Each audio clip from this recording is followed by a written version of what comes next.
Hello and welcome everyone to VV study. आज हम research methodology की थर्ड यूनिट का फर्स्ट टॉपिक पढ़ने वाले हैं, दैट इज सैम्पल डिज़ाइन। अभी तक हमने बेसिकली देखा था कि सैम्पल डिज़ाइनिंग के प्रोटोकॉल्स क्या थे। अब हम बेसिकली उसको स्टार्ट करने वाले हैं।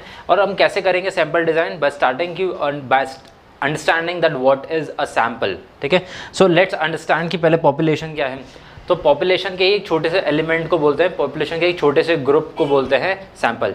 But what is population? So सबसे पहले हम मान लीजिए एक हाइपोथेटिकल अगर हम सोचें कि दैट हम रिसर्च कर रहे हैं for medical patients of diabetes. India में जितने भी डायबिटिक पेशेंट्स हम उनके ऊपर रिसर्च कर रहे हैं, तो यहाँ पे हमारी पॉपुलेशन क्या हो जाएगी? Every diabetic patient in our country will be are population.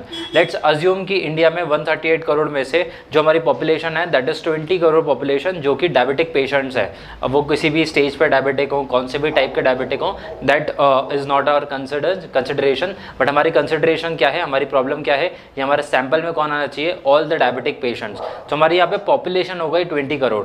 अब ऑब्वियसली किसी भी रिसर्चर के लिए 20 करोड़ लोगों को स्टडी करना it is quite impossible thing, and also it will take a lot of time and lot of capital expenditure. So इस वजह से हम पूरी population को study नहीं करते हैं। हम 20 करोड़ में से एक ऐसा proportionate portion निकालेंगे, ऐसा group of people निकालेंगे जिनके अंदर same elements हो, same characteristic हो।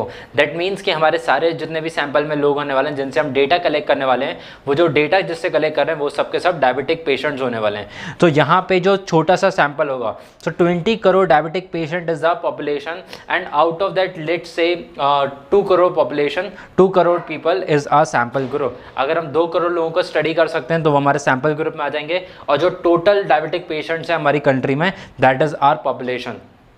तो यहाँ पे जो डिटरमाइन करने वाली चीज़ है कि एक पॉपुलेशन में एक बड़ा सा एक सैम्पल साइज होता है। ठीक है, पॉपुलेशन से भी एक बड़ा टर्म होता है दैट इज यूनिवर्स।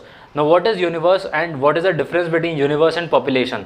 दोनों ही हमारे population size होते हैं, बट उस population को हम universe कब बोलेंगे? जब हमारा जो data है वो infinite हो जाए। जब definite term से हम value को define करेंगे तो वो population है। जब infinite value हो जाएगी उस किसी चीज़ की तो उसको universe बोलेंगे।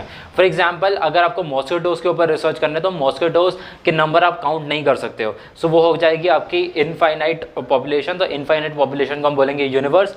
बट जब हम फाइनाइट पॉपुलेशन की बात करेंगे, फॉर एग्जांपल अगर हम टाइगर के ऊपर रिसर्च करें तो टाइगर इंडिया में फाइनाइट नंबर हैं, उनके एक लिमिटेड नंबर हैं, तो उनको हम बोल सकते हैं पॉपुलेशन। और इनफाइनाइट नंबर जैसे कि स्टार्स हो गए तो इन स्टार्स क्या में आएंगे? यूनिवर्स में। उसी के एक छोटे से ग्रुप को हम क्या बोलेंगे? Sample. Know what is the difference between census and sample? आपने सुना होगा इंडिया में सेंसस सर्वे होते हैं। सेंसस सर्वे से लास्ट टाइम हुआ था 2011 में, फिर 2021 में वापस से सेंसस होने वाला था, बट ड्यू टू कोविड-19 वो पोस्टपोन हो गया। बट उस सेंसस सर्वे में होने क्या वाला था? सेंसस सर्वे में बेसिकली इंडिया में पॉपुलेशन करना, जिसको हम हिंदी में जनगणना भी बोलते हैं। जनगणना क्या होता है? हर एक पॉपुलेशन इंडिया में जितने भी लोग हैं, चाहे वो किसी भी एज ग्रुप को बिलोंग करें, चाहे वो किसी भी लोकेलिटी को बिलोंग करें, चाहे वो किसी जेंडर ग्रुप को बिलोंग करें, इट डज नॉट मैटर। उसके कैरेक्टरिस्टिक्स मैटर नहीं करते हैं। बट इंडिया में जितने भी लोग हैं उनके डेटा को कलेक्ट करने को हम बोलते हैं सेंसस। सेंसस मतलब जब हम अपने पूरे के पूरे पॉपुलेशन को स्टडी कर रहे हैं। फॉर एग्जांपल अगर हमारी इंडिया की पॉपुलेशन 130 करोड़ पीपल है और अगर हम 138 करोड़ पॉपुलेशन को स्टडी कर रहे हैं then it is census. But अगर हम उसके एक छोटे से पोर्शन को स्टडी कर रहे हैं, फॉर एग्जांपल 138 करोड़ में से 13 करोड़, 15 करोड़, 20 करोड़ पॉपुलेशन को अगर हम स्टडी कर रहे हैं then it is known as sample. But for any researcher 13 crore is also a very big number. So इसके लिए हम छोटे से कुछ लाख में पीपल लेते हैं। जैसे कि अगर आपको कोई मेडिसिन लॉन्च करनी है, अगर आपको कोई दवाई लॉन्च करनी है, तो आप हर एक पर्सन के ऊपर या हर एक पेशेंट के ऊपर उसको स्टडी नहीं कर सकते हो। तो उसके लिए आप एक अलग अलग स्टेजेस में, जैसे कि अगर हम हेल्थ केयर में जाते हैं तो अलग अलग ट्रायल्स होते हैं, तो 5 स्टेजेस में डिवाइड होते हैं जिसमें हम सैम्पल साइज़ को बढ़ाते जाते हैं, ताकि अगर ड्रग से या मेडिसिन से अगर किसी को कोई प्रॉब्लम होने वाली है, अगर कोई साइड इफ़ेक्ट्स हैं, अगर कोई एडीआरस हैं, कोई ड्रग रिएक्शंस हो रहे हैं, तो हमें पहले ही पता चल जाए। तो उसके लिए हम एक पहले छोटा सा सैंपल लेते हैं। तो वो छोटा सा सैंपल हमारा पूरी पॉपुलेशन को रिप्रेजेंट करता है। जहाँ से कि हम अगर कैरेक्टरिस्टिक्स को समझें, हमारे कोई भी सैंपल अगर हम जब चूज़ कर रहे हैं तो उसके कैरेक्टरिस्टिक्स क्या होना चाहिए? The most important characteristic that it should be homogeneous. Homogeneous मतलब होता है कि same, the person or the group having the same characteristics for example जैसे मैंने डायबिटिक पेशेंट्स की बात करी, तो सारे के सारे लोग डायबिटिक पेशेंट्स होने चाहिए। अगर मैं डायबिटिक पेशेंट्स में भी उसके अंदर अगर मेरी रिसर्च में कैटेगराइजेशन कर रहा हूँ, for example type 1 diabetic patients को अगर ले रहा हूँ तो वो मेरा अलग ग्रुप हो जाएगा।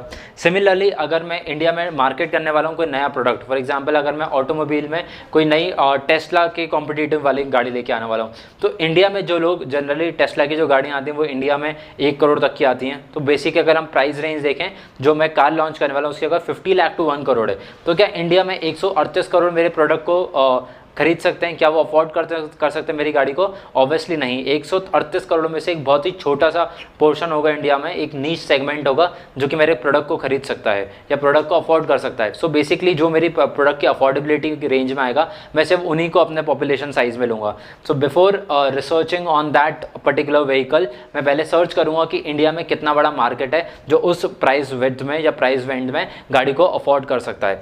उसके बाद मैं ये चीज़ सर्वे करना चाहूँगा कि वो जो पॉपुलेशन है, फॉर एग्जांपल 138 करोड़ में से अगर 13 करोड़ ऐसे हैं जो कि मेरी गाड़ी को बिलोंग कर सकते हैं, तो वो 13 करोड़ मेरा हो गया पॉपुलेशन, और उसमें से एक मैं छोटा सा ग्रुप सेलेक्ट करूंगा जिसको मैं अपना सैंपल मानूंगा, और उस सैंपल में सारे के सारे होमोजीनियस कैरेक्टरिस्टिक्स होने चाहिए, सारे सेम कैरेक्टरिस्टिक्स होने चाहिए। Next is the data should be adequate. Adequate मतलब अगर हम नंबर वाइज बात करें, फॉर एग्जांपल अगर मैं 138 करोड़ में से सिर्फ 100 लोगों से डेटा कलेक्ट कर रहा हूँ, मतलब मेरी फैमिली और फ्रेंड्स से अगर मैं सिर्फ डेटा कलेक्ट कर रहा हूँ, क्या वो डेटा एडिक्वेट है? ऑब्वियसली नहीं, बिकॉज 100 लोग, 200 लोग, even thousands of people can not represent 138 crore population. जैसे कि अगर हम देखें एडिक्वेट एंड रिप्रेजेंटेटिव में कैरेक्टरिस्टिक्स भी आएंगे और नंबर भी आएंगे। कैरेक्टरिस्टिक्स एज एन कि अगर मैं किसी कॉस्मेटिक प्रोडक्ट पे ऊपर लॉन्च करने वाला हूँ, cosmetic product generally female category में अगर लॉन्च कर रहा हूँ, तो क्या मैं मेल से डेटा कलेक्ट कर सकता हूँ? ऑब्वियसली नहीं, वरना मेरे डेटा में डेटा कलेक्शन में बहुत सारी प्रॉब्लम्स आ सकती हैं, बिकॉज यहाँ पे कंज्यूमर बिहेवियर जो होता है फीमेल्स का और मेल्स का बहुत ज़्यादा अलग होता है, उसको भी समझना बहुत ज़्यादा ज़रूरी है। तो अगर मेरा प्रोडक्ट सिर्फ फीमेल ओरिएंटेड है तो मैं जो डेटा गैदर करूँगा, जो डेटा कलेक्ट करूँगा वो भी सिर्फ फीमेल से ही होगा। तो the data should be representative and data should be adequate in number, मतलब एक प्रोपोर्शन से लेना, एक साइज प्रोपोर्शन जो है उस रेशो में ही लेना चाहिए मुझे data. Next, the data should be valid. Generally जब मैं डेटा लेता हूं तो मैं 2 सोर्सेज से कलेक्ट करता हूं, primary source of data and secondary source of data.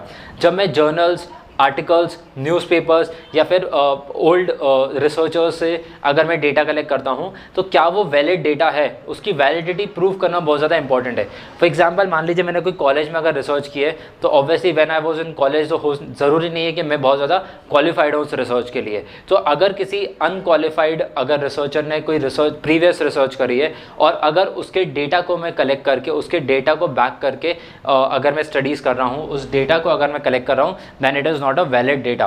मुझे कोई primary sources, generally primary sources से ही लेते हैं, जो जर्नल्स होते हैं, जो पब्लिश जर्नल्स होते हैं, अच्छे ऑथेंटिकेटेड और वैलिडिफाइड, जो वैलिड डेटा लेते हैं, जो चेक करते हैं कि जो आप डेटा प्रेजेंट कर रहे हो क्या वो ट्रू है या नहीं, तो वहाँ से मेरे को एक वैलिड डेटा लेना चाहिए। And lastly the data should be independent in nature.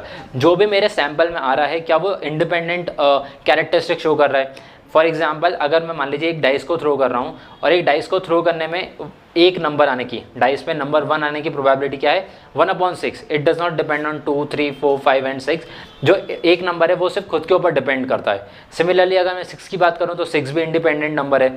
Similarly अगर मैं एक डेक ऑफ कार्ड्स में से एक किंग निकालूँ तो किंग क्या दूसरे कार्ड्स के ऊपर डिपेंड करेगा? नहीं, because it is independent in nature, वो दूसरे के ऊपर डिपेंड नहीं करता है। तो अगर ऐसे डेटाज मैं कलेक्ट कर रहा हूँ जो दूसरे के ऊपर डिपेंड नहीं कर रहे, तो उन डेटाज को बोला जाता है independent data. And these are the 5 most prominent characteristics of any sample.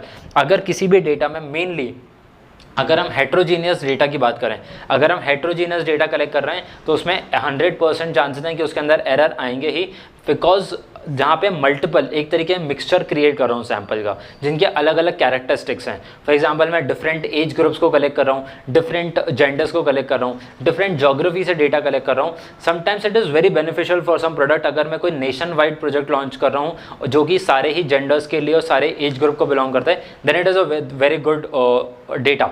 But अगर मेरा कोई पर्टिकुलर है, for example if I am collecting data from only 25 to 45 years of age group, that too from male category and specifically from Maharashtra, तो यहाँ पे मेरे characteristic जो है वो बहुत ज़्यादा स्पेसिफाइड हो चुका है। बट अगर मैं डेटा में अभी कुछ चेंजेस करूँगा, अगर मैं उनका एज ग्रुप चेंज करूँ, फॉर एग्जाम्पल मैं data age group was 25 to 45, but अगर मैं 25 एज ग्रुप से 24 एज ग्रुप से भी अगर ले रहा हूँ तो शायद मेरी डेटा में एरर आने के चांसेस बढ़ जाएंगे, because that particular person was out of my sample, वो मेरे सैम्पल में बिलोंग ही नहीं करता था।